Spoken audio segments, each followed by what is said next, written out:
Hello everyone, this is Airy, and I did a first impressions stream of this game, Clair Obscur Expedition 33, just a couple weeks ago, or last week, and I seem to have stopped at the point right before I started seeing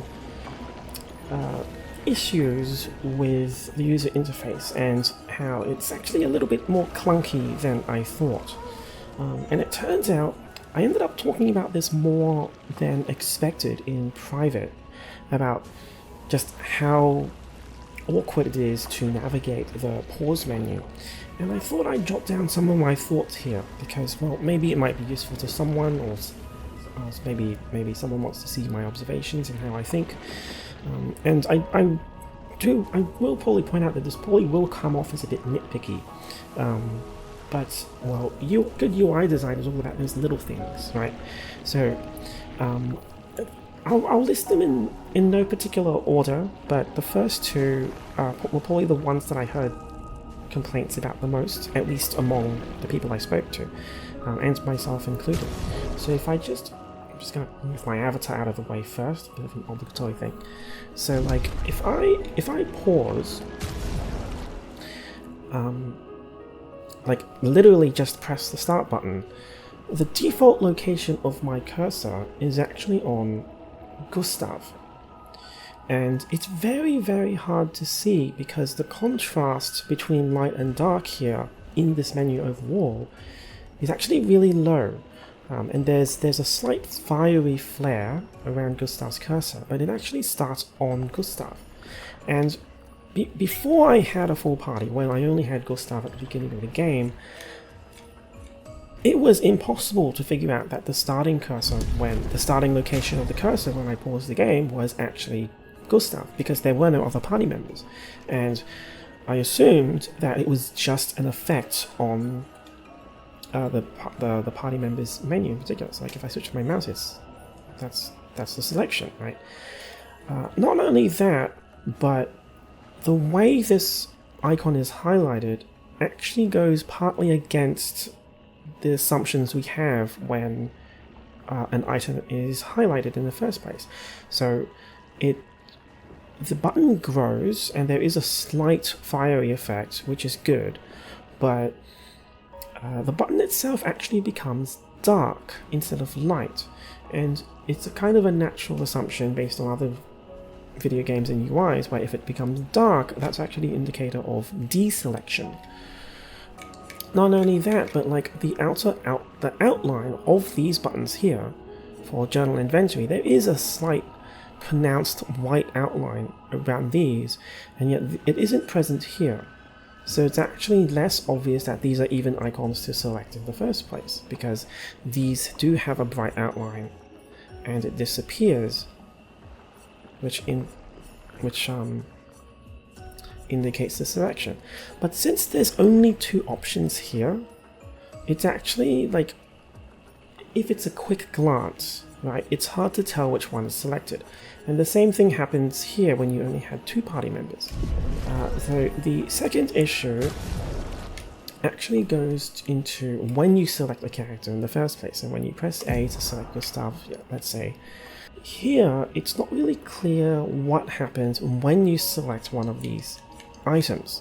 So in a JRPG, in this game you have Pictos and Luminers, and they're Pictos are the equivalent of accessories, and Luminers, which are over here on this table here, they're abilities. So in order to equip an accessory, let's just press my controller. So it looks like I can hover over each individual Picto, right? And the assumption is that when I press on this, I would go to the selection screen. So when I press that, I press A once, and then my cursor goes over the same Picto, but much larger. However, the Picto is not selected.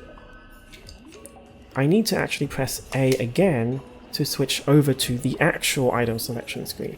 So there's a redundancy here where I'm actually pressing A twice. In this screen, I'm not actually selecting a Picto, I'm actually selecting the Picto menu, and all three of these choices are actually actually results in this same screen. It just changes the default cursor and where it hovers over, but it doesn't actually select the picto. So that means I'm effectively selecting the item twice. And the same issue happens with the skills. There are 6 skills here, and like if I select it, it again does not actually select the skill to replace. It just switches to the skill menu, and it retains the location of the cursor. So I actually need to select the skill again, or I go over to the list. The third issue, which seems most prominent, is the Lumina system. So Luminas are essentially, the way pictos work is that you equip a picto, and it has stats and an ability, and you can learn that ability permanently and equip it later without the accessory. And the way you get to the Lumina menu is quite unintuitive, because the way you do that is to go into picto and then you switch over to the Lumina menu.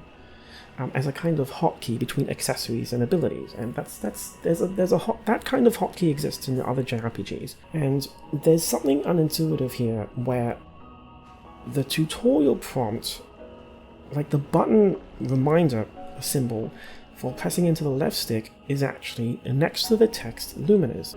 Essentially, in order to get to the Lumina menu, I need to press into the left stick and switch over to it, and then I can just hotkey back and forth. I was actually told about this, and I have no idea if I would have actually been able to naturally discover it, because the usual assumption is that all of the button prompt hints are actually at the bottom, but for some reason the button prompt hint is actually here next to Luminas. Not only that, but it's also a non-standard button.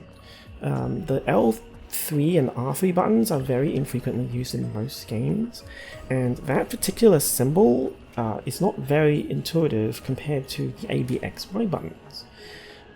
In other games, in other HRPGs, it would typically be the X button or the square button on PlayStation, and it'll just show up next to the list of other buttons down here. If you don't have any Luminas equipped, so let's go over to the Luminas. Let's say I unequip everything. So let's unequip all of my pictos as well. So let's clear. And then I back out by pressing B. I actually can't access the Lumina menu because the expectation is that I can hover my cursor over an item on the Lumina list and then switch to it. But all of a sudden, I can't access the Lumina menu anymore. In order to access it, I need to go into Pictos and then press the L3 button to switch to Luminas, and then I can equip them. Not only that, but if I follow a certain order of menus, so let's say that I access Luminas directly by scrolling over to it, then I unequip, and then I back out, my cursor is gone. And the D-pad is soft locked. Because the game expects because the game's cursor expects to be hovering on an equipped Lumina.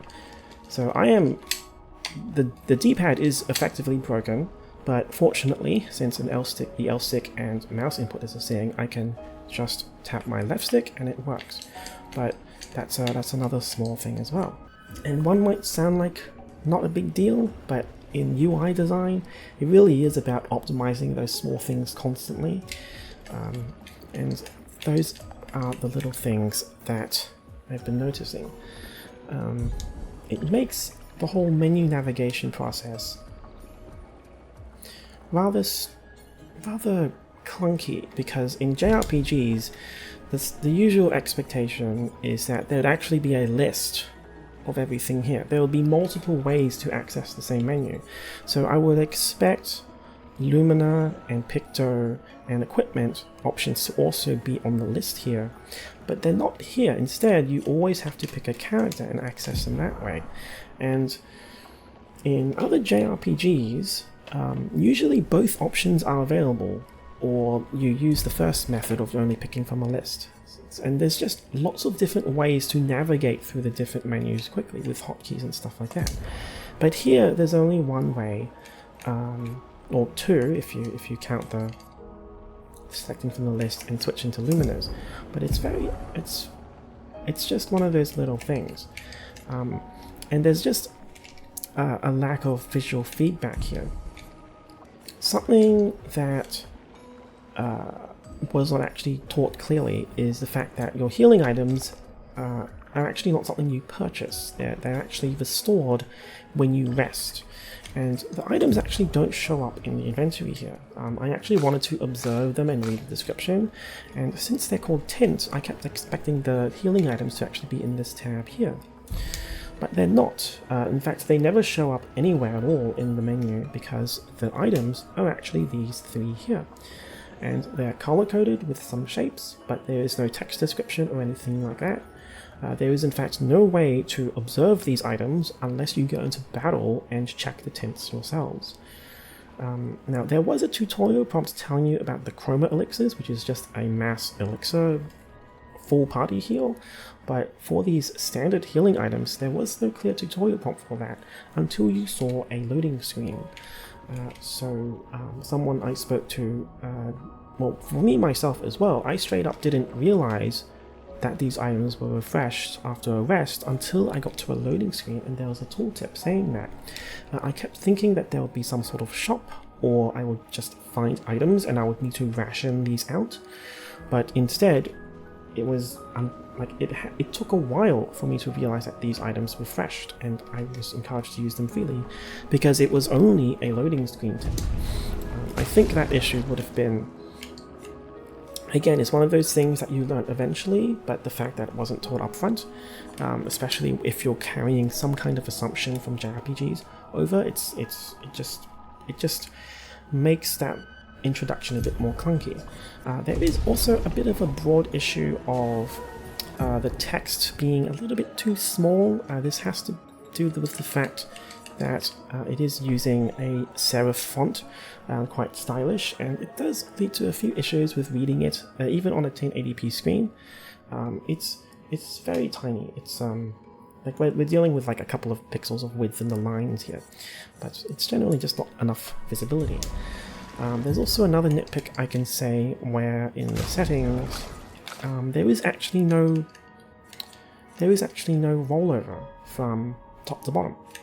So like if I want to, I've like before when I was tweaking my graphic settings, I kept needing to scroll down, unpause, and then go all the way up again because I actually can't press up to roll over to the bottom.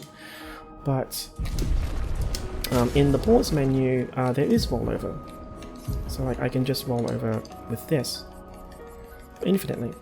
So yeah, I think this can be solved with essentially just more line markings. I don't really want to provide or suggest solutions too much because this is a bit of a ramble, and but you know, observing this UI design is it's something I've done for a very long time in lots of games, but there really is just, there's a lot of subtle things here where there's just not enough clarity, and something as simple as just a line can really affect how our assumptions are like. Because of this line here, like this little tiny white line here, there's a mental assumption that it's not in a menu that you can access, that you can click on, because up here there are also lines and you can't click on anything here, and yet there's also a line here for the luminous and you can click on them. So it's a little small rule violation. Again, like this whole video probably sounds very nitpicky, but that's the kind of thing. Those are the set of thoughts that I wanted to put down, and yeah, I hope I didn't bore your mind off, and I hope you learned something from this, and the way I kind of think through user interface design. So yeah,